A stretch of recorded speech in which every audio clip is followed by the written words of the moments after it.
All right, welcome back in. As you know, we have warning labels on all types of things, including food, and now consumer groups want something added to a warning label now on alcoholic beverages. Dr. Beth Kitchen, a diet nutrition expert at UAB, joins us now to tell us why. Good to see you this morning, Dr. Beth.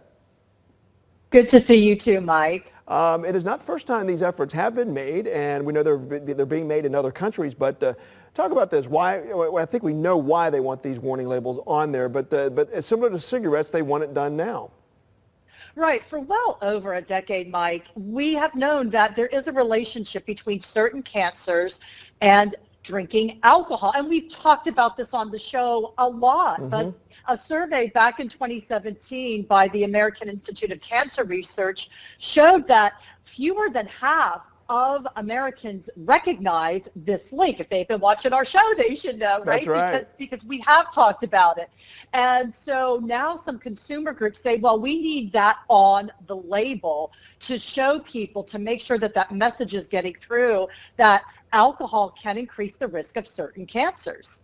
Let's talk about the studies, though, that show those links, because, again, like you said, this is something we have covered extensively on this show, a lot of segments, really once every year with you on the latest data on this. But what does the latest data show in terms of drinking adult beverages and certain types of cancers?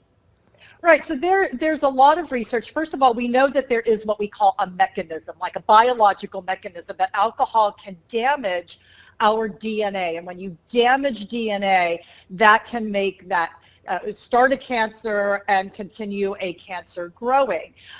There is a relationship between alcohol and breast cancer, colorectal cancer, stomach, liver, and oral cancers, and also of the food pipe.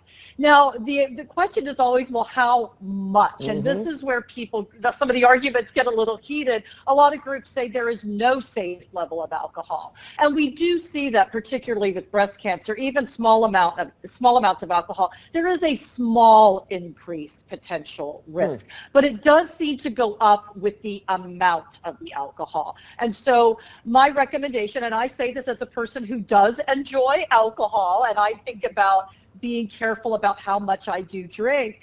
So our recommendations are always from the perspective of cancer risk, less is best. Now, a lot of people say to me, well, Beth, I hear alcohol is good for me. Well, there might be, and I really stress might, a potential benefit for lowering the risk of heart disease.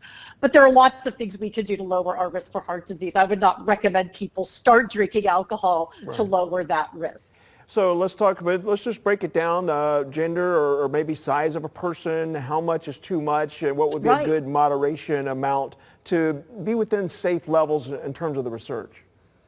Right. So women, because we tend to be smaller and our livers, which process alcohol, tend to be smaller, we have to drink less alcohol than the men do. You guys get to drink a little bit more and stay in the safe range. For women, it is on average 1 alcoholic beverage a day or fewer per week. And for men, it is 2. Now, of course, amount matters, right? And so how much? Well, one of the things people need to pay attention to, here's my bottle of wine. It is empty, as you can see. This bottle of wine has 5 servings of wine in it. And so that can tell you a pretty good gauge. 5 ounces is a serving. There are actually, again, 5 servings in this bottle. And so if you drink wine, it's a good idea to get a sense of how much you're drinking. Take out your measuring cup, measure it, see if you're getting 5 ounces or fewer.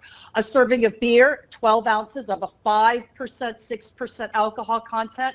And when we're talking about straight up liquor, I always recommend using your shot glass. This right here, this top part of the container here is 1.5 ounces, and that is a serving. And you're talking about per day. So let's say you go the whole week.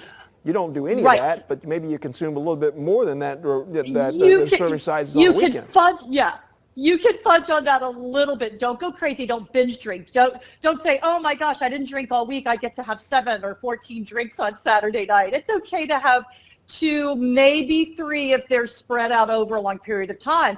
But any drinking in a short period of time, if you're drinking a lot of alcohol, that's binge drinking, and that can be very dangerous for a variety of reasons as well. So I tell people, be careful, and again, think about the health implications. We can enjoy small amounts of alcohol, but keeping it small is the key. Yeah, can't ignore that. All right, and there's an example of what the label could look like there. All right, well, hey, nutrition expert Dr. Beth Kay, we always appreciate it. Thank you so much. Thank you, Mike. See you next Tuesday.